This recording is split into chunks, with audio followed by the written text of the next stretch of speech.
casa es este punto. Debes ser valiente en la batalla. Debes ser valiente. Escriba eso en sus notas. Debes ser valiente en la batalla. Can you lower me down just a little bit, please? Ahora quiero que sepan otra cosa. Yo no soy de los que piensan que todo lo malo que pasa en la vida es un demonio. Hay ciertos cristianos que piensan que cuando no hay agua, hay un espíritu malo quitándonos el agua. Yo no soy esa clase de persona, pero tampoco soy la persona que ignora la realidad que somos parte de una guerra espiritual y hay espíritus de maldad operando a nuestro alrededor. ¿Están acá conmigo?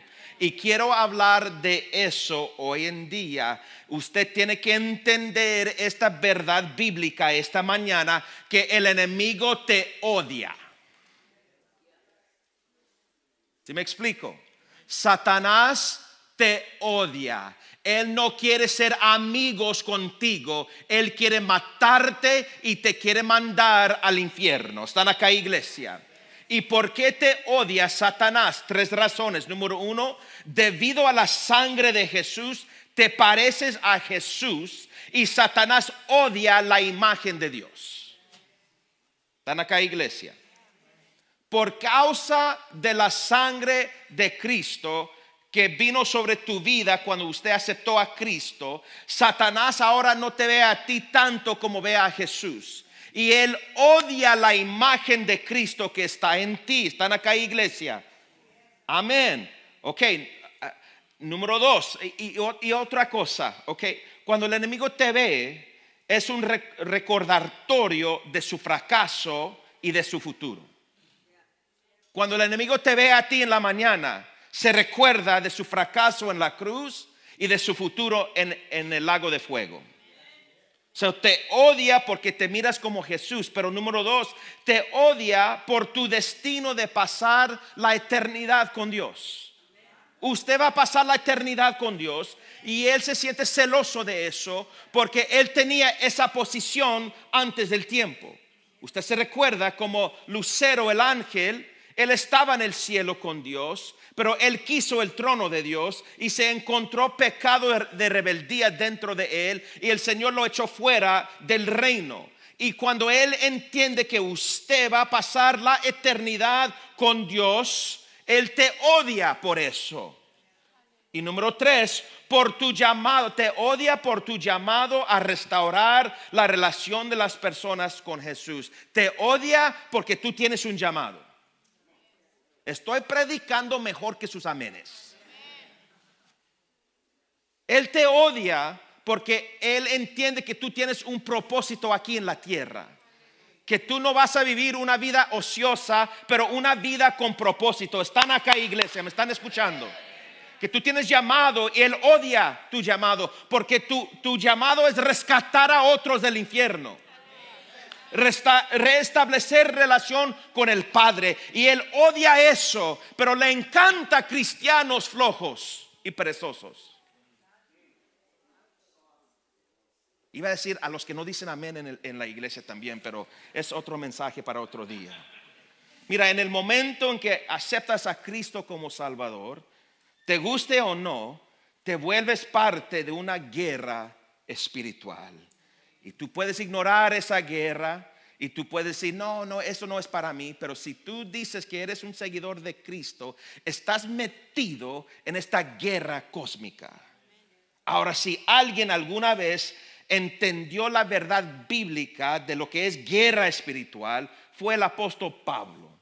Detenido varias veces por soldados romanos, encarcelado en prisiones romanos y muchas veces encadenado a los mismos soldados.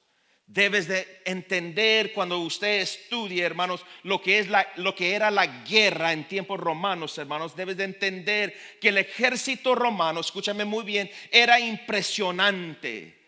Los romanos entendieron la estructura, los sistemas y el orden. Dentro de la milicia romana no había caos, había orden, estructura. y estaban divididos, hermanos, en filas, legiones y unidades, y estaban dirigidos por diferentes niveles de autoridad y liderazgo. Los más altos líderes militares se llamaban legados, que estaban sobre una legión de 6,000 soldados. Y después de ellos se llamaban los prefectos, y luego los tribunos, y luego lo que hemos leído en la palabra de Dios, centuriones, que eran líderes encargados de 100 soldados, y luego finalmente el soldado de la infantería. Y la autoridad era reconocida, y el respeto para la autoridad no era opcional. Si le faltaba respeto a tu líder, te mataban. Ahora el apóstol Pablo, sabiendo esto, porque no solamente estaba cerca de los soldados por su ministerio, también era un ciudadano, citizen, amén, romano, y él conocía todo esto. Y un día lo arrestan y él está encadenado literalmente a un soldado, y quiero que me pongan la foto ahí. Estaba encadenado al pastor Alvarado ahí, es obvio, amén.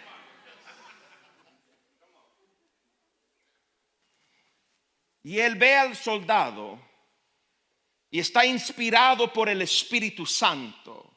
¿Cuántos saben que Dios puede usar cualquier cosa para inspirarte? No tiene que siempre usar cosas dentro de la iglesia para darte un ejemplo de lo que está pasando en tu vida.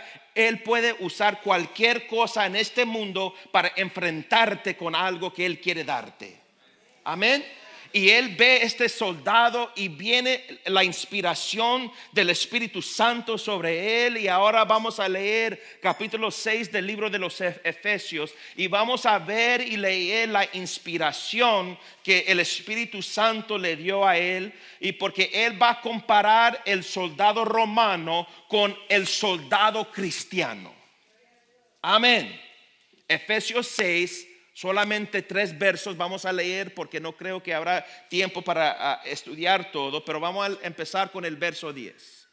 Mira lo que dice la palabra. Por lo demás, hermanos míos, que él está terminando la carta. Él está en una prisión romana. Él literalmente está en Roma esperando tal vez su sentencia de muerte. Lo van a matar. Y ya que ha hablado de la posición, si usted lee los primeros 3 capítulos del libro de los Efesios, él está escribiendo de la posición del cristiano. ¿Quiénes somos en Cristo? Estamos sentados en lugares celestiales. Amén. Somos salvos por la gracia. Mucha teología viene de esa cárcel. Y luego dice aquí, para terminar todo, y normalmente cuando alguien va a escribir sus últimas palabras, son las palabras que se tienen que quedarse con la persona que está leyendo la carta. Dice, por lo demás, hermanos míos, fortaleceos en el Señor y en el poder de su fuerza. Stay right there, okay? Por lo demás, hermanos míos, fortaleceos en tu educación. ¿Dice eso? Fortaleceos en tu experiencia. ¿Dice eso? Fortaleceos en tu religión. ¿Dice eso? Fortaleceos en tu iglesia. ¿Dice eso? No. Fortaleceos en el Señor. Hay una gran diferencia en tener fuerza en Cristo que fuerza en la experiencia. Fortaleceos en el Señor y en el poder de su fuerza, que nos hace entender que Pablo quiere decirnos a nosotros que es esta guerra en la cual estamos metidos requiere fuerza sobrenatural. Lamentablemente hay muchos cristianos que dejan de servir al Señor porque se han fortalecido en una experiencia de un canto y no en la cruz del Calvario. Y es por eso que la gente Es como son como vagabundos espirituales. Se van de una iglesia a otra iglesia, de otra iglesia a otra iglesia, y finalmente siempre dicen, es que nadie me puede alimentar. Pues levanta una cuchara y come.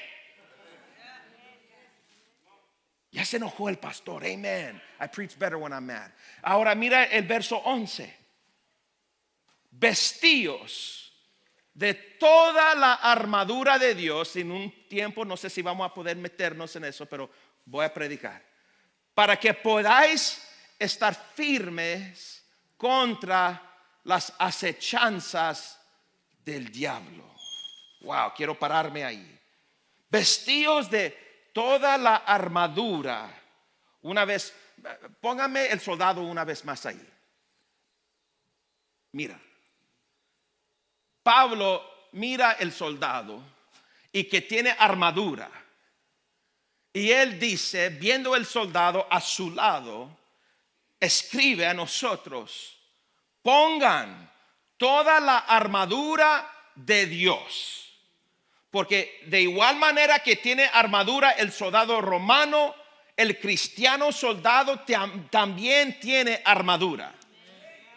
Amén. Y él entendía que la armadura de ese soldado era protección. Y cuando una persona tiene eso como protección, entra en la batalla con más confianza. Yo tengo algo sobre mí que me va a proteger y yo puedo meterme en la batalla porque más puedo yo con Cristo que sin Cristo. Amén. Y él dice, ponte, por favor, póngase toda, no parte, pero toda la armadura de Dios. Toda. Hay algunos que tienen la coraza de justicia, pero no tienen el yelmo de la salvación.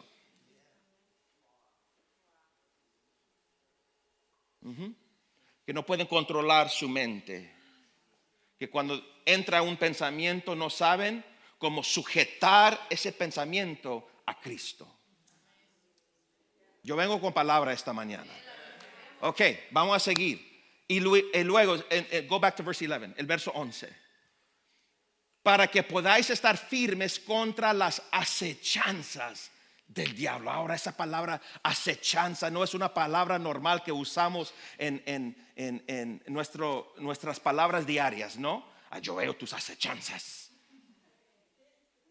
Así que para entender el significado de esa palabra, yo sé que en español sí lo entienden, pero vamos a meternos más profundo para entender lo que significa esa palabra en el griego. Póngame la nota ahí, por favor. Mira lo que dice. Acechanzas en griego es la palabra metodía, que significa método, un camino, estar al acecho y decepción. Que Pablo nos quiere entender que el enemigo siempre usa un solo camino para entrar en tu vida y es la decepción, la mentira. Y él usa las mentiras para entrar. ¿Y cómo sé eso? ¿Cómo sabemos eso? Tenemos que regresar al libro de Génesis, cuando él mintió a Eva. ¿Quién te dijo que no debes de comer del árbol? ¿Quién? ¿Quién te dijo? No, eso no es cierto. Es que Dios sabe que el día en que tú comes el fruto, tú vas a ser como Él. Usó la mentira y porque la mujer no usó su inteligencia, porque ella se olvidó que ya estaba creada a la imagen de Cristo. Ya tenía la imagen, pero el diablo usó la decepción para engañar a Eva y luego el tonto comió también con ella. El tonto era Adán. Hermanas, no digan amén porque tu esposo no es Adán. De vez en cuando actúa así, pero vamos a orar por los hermanos de la iglesia. Amén. Entonces él dice, tenemos que estar vestidos de toda la armadura de Dios y estar firme contra las acechanzas, contra el camino que el diablo usa para entrar en nuestra familia, entrar en nuestra mente, entrar en la iglesia, entrar en el trabajo, entrar en nuestras vidas. Y una vez más, hermanos, hay que entender que la armadura de Dios no solamente nos ayuda en la batalla, pero en verdad nos da más confianza. Cuando usted ha orado, hay más confianza. Cuando el Señor te ha inspirado con una palabra, hay más confianza. Cuando tú estás bajo la unción del Espíritu Santo, tú piensas que puedes echar todo demonio al lago de fuego. Amén. Es que viene más confianza con una persona, tiene toda la armadura de Dios, hermanos. Pero aquí es donde me voy a quedar. Mira el verso 12. Y luego vamos a venir al altar si hay tiempo y orar. Efesios 6:12. Porque no tenemos lucha contra sangre y carne, sino contra principados, contra potestades, contra los gobernadores de las tinieblas de este siglo, contra huestes espirituales de maldad en las regiones celestes. Una vez más creo que Pablo, póngame el soldado una vez más. Pablo mira a este soldado y está tentado de culpar al soldado por su desastre. Y el Espíritu Santo le inspira con el verso 12 y le dice: Pablo, tu lucha, tu batalla no es en contra de ese hombre. Ese hombre solamente está haciendo lo que el centurión le dice. Está sujeto a otro más fuerte que él. La tentación va a ser odiar el ser humano, pero Pablo, tú tienes que entender que ese ser humano ha sido influenciado por una autoridad más fuerte que él. Esta palabra esta mañana. En otras palabras, Dios le dice: tu enemigo verdadero no es el soldado, sino el espíritu que está detrás del soldado. Y si vamos a ganar en esta batalla aquí en la tierra, hay que entender que tu cónyuge no es tu enemigo. Amén. Tus hijos, aunque de vez en cuando les quieres dar con la garra, o la chancla, o el cinto, en verdad tus hijos no son tus enemigos. Jóvenes, tu enemigo no es tu papá ni tu mamá. Amén. Tu enemigo no es tu patrón en el trabajo, no es tu vecino, no es tu tío, tu tía, tu abuelo, tu abuela, no, ni tu pastor, gloria a Dios. Tu enemigo es Satanás. Y de la misma manera que la milicia romana estaba organizada según niveles de autoridad, también el ejército del diablo tiene niveles. Hay que entender eso. Y nos da 4 aquí el apóstol Pablo. Póngame las notas ahí, por favor. Quiero que vean la clasificación de la oposición demoníaca. Primero principados y luego potestades. Número 3, los gobernadores de las tinieblas de este siglo. Y número 4, huestes espirituales de maldad en las regiones celestes.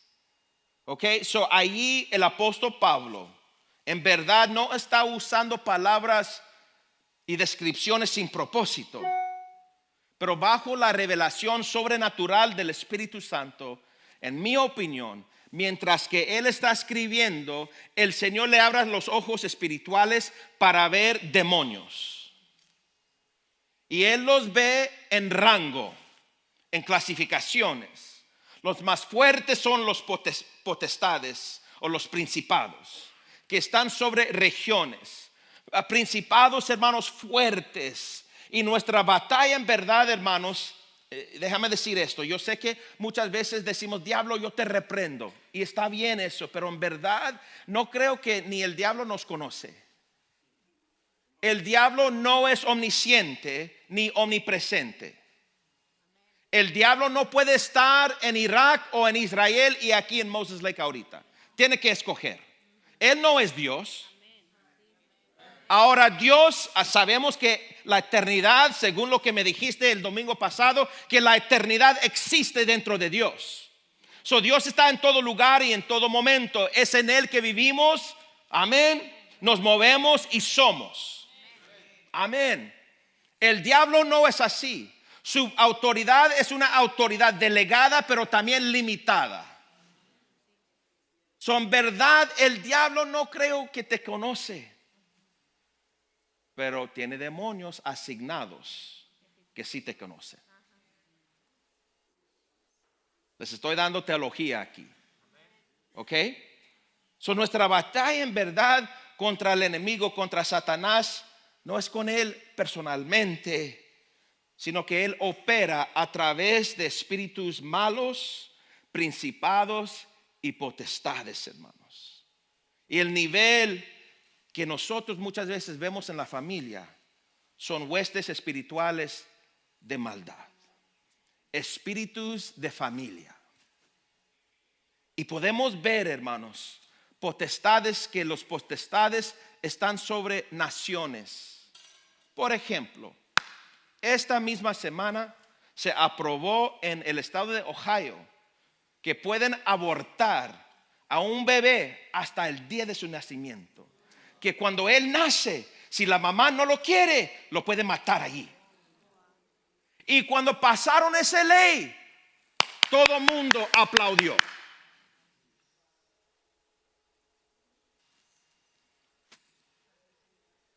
Son principados, potestades sobre regiones que quieren influenciar gobiernos, sistemas de educación, regiones, gobernadores, estados y ciudades fuertes. Por ejemplo, todo lo que está pasando en Israel. Usted, en verdad, no hemos visto muchos musulmanes en los Estados Unidos. Han estado aquí, pero muy callados. Pero el momento que toda esta guerra pasó, algo se activó en el aire. Y ahora están en toda ciudad grande en los Estados Unidos haciendo crimen los palestinos, the Palestinians. Y quieren destruir. Estaban silencios, pero como en inglés un sleeper cell. Y cuando algo pasó allá en el Medio Oriente, donde yo creo que Satanás está, los demonios se activaron aquí. Y cuando vemos todo esto pasando en las noticias, en Univision o CNN o Fox, lo que usted ve, tenemos que entender que todo eso es influenciado por demonios. Cuando vemos que en las escuelas están pasando leyes que si mi hija dice que es hombre, pueden decirle a ella que ella es hombre y ni me tienen que decir a mí. Y ahora pasaron una ley el año pasado aquí, que si tu hija dice que es hombre y tú no afirmas eso, te la pueden quitar. No me digas que esto no es cierto y verdadero, porque vemos estos potestades y principados operando en regiones sobre la tierra. Es por eso que si hablamos de San Francisco, estamos pensando en pecado homosexual, porque hay espíritus más fuertes de eso en esa región. Y hay espíritus asignados también a culturas étnicas. Por ejemplo, en nuestra cultura hispana, antes de conocer a Cristo, escúchame muy bien, nuestra perspectiva de Cristo está en la cruz siendo crucificado un bebé en Belén.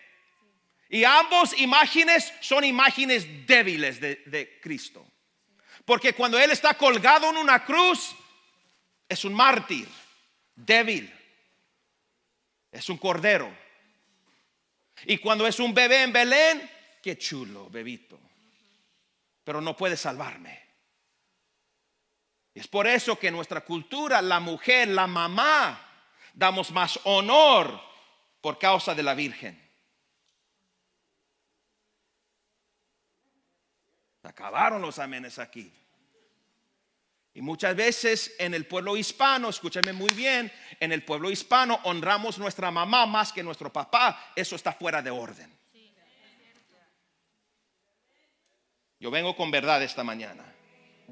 Debes de honrar a tu papá primero y luego tu madre. Amén. Y el diablo quiere cambiar esa estructura con su influencia, con estos espíritus malos. Creo con todo mi corazón que los espíritus más fuertes o los principados más fuertes en el mundo ahorita es el principado político y el principado religioso. Cuando tú ves una iglesia dividida, hay demonios ahí. Hay pueblo de Dios actuando en la carne. Y cuando yo escucho o veo una iglesia dividida, una iglesia que se cerró por causa de pleitos entre la hermandad, me enojo tanto con eso, porque la gente es insensata, que no entiende lo que el diablo está haciendo. Y ese espíritu de anticristo quiere hacer el pueblo de Dios un pueblo en silencio. Pero yo vengo esta mañana con un espíritu de profeta para darte, hermanos, el conocimiento para que puedas miliciar o militar con fuerza, hermanos. Porque los demonios quieren influir tu mente, quieren corrompir tu mente. Empiezan con el individuo, hermanos, y después del individuo entran en la familia, el matrimonio, hermanos, y luego entran en tu trabajo, en las organizaciones, las empresas, las iglesias, los negocios, y luego ya, como dije, ciudades, regiones, estados y luego naciones. No es que Satanás en verdad, no es que Satanás quiere tomar posesión de ti. Él nomás quiere entrar por una puerta para que tú le des control en tu mente. Muchas veces vemos películas como El Exorcist y pensamos, eso es algo fuerte. En verdad, eso no es la meta del diablo. El diablo quiere meterse.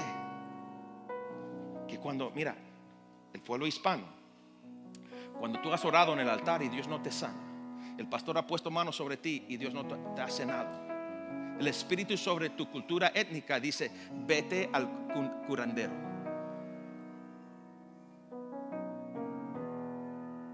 Que vayas a la persona que te va a leer la palma, que vayas a la bruja que tiene las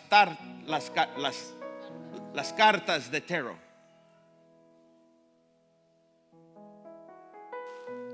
Y si usted ha visitado esas personas, ahorita mismo tiene que renunciar a ese espíritu. Porque cuando tú consultas con esos malos espíritus, tú abres la puerta a tu mente y a tu alma. Y el diablo no quiere que tú sepas que él está allí. Porque los demonios en verdad quieren esconderse. Cuando de repente todo está bien en tu casa, pero tú visitaste algo, tú viste algo, tú dijiste algo, y de repente tu hijo sale viendo la pornografía, que tú como hombre de Dios tal vez no lo haces, pero tu hijo está luchando. Tal vez tú abriste una puerta como cabeza del hogar.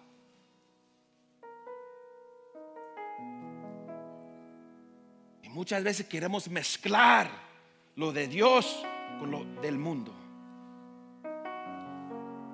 El miércoles estamos estudiando acerca de los Nicolaitas, que era una secta de personas dentro de la iglesia de Pérgamo que quiso mezclar las cosas de Dios con las cosas sobrenaturales del diablo. Es el error de Balaam. Yo vengo con palabra porque quiero libertad en esta casa. Quiero que usted entienda que usted es parte de una guerra, una batalla espiritual, y ya no hay tiempo para juegos. Hay muchas personas que dicen: yo reprendo los principados. No, para de reprender un principado. Eso le pertenece a los ángeles. Usted ni yo tenemos la autoridad en lugares celestiales con esos principados, pero con huestes de maldades, que son espíritus asignados a la familia, que tú estás haciendo la misma cosa que tu abuelo, que tú dijiste: nunca voy a repetir lo que me hizo mi papá, Y una vez más lo estás haciendo a tus hijos. Esos son espíritus familiares, en inglés familiar spirits, que van de familia en familia. No es que es una maldición generacional, porque cuando tú vienes bajo la sangre de Cristo, yo creo con toda mi vida, con todo mi corazón, que eso se rompe. Pero sí hay espíritus de familia que visitan la familia. Abraham mintió, su hijo Isaac mintió, Jacob mintió.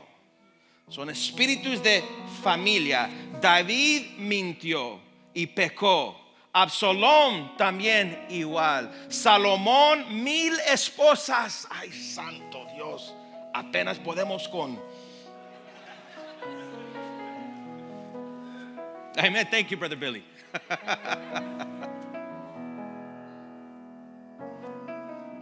Buena palabra, ¿no?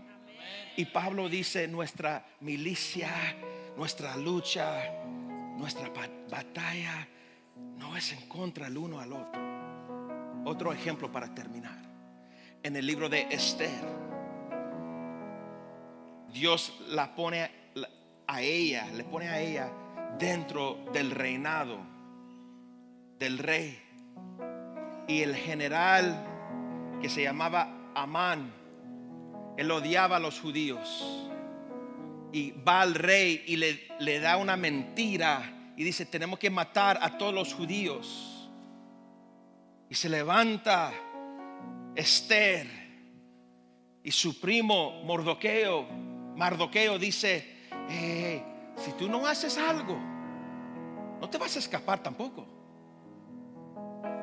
Pero me encanta lo que dice este hombre de Dios. Pero si tú dices no, quiero que tú sepas que Dios va a usar otra persona y tú vas a perder tu oportunidad de recibir la honra de Dios. Y ella se levantó y Dios salvó a toda la nación por causa de Esther. Pero ese espíritu de Amán, Haman, entró en Hitler. Y en las 40 Hitler quiso matar a todos los judíos.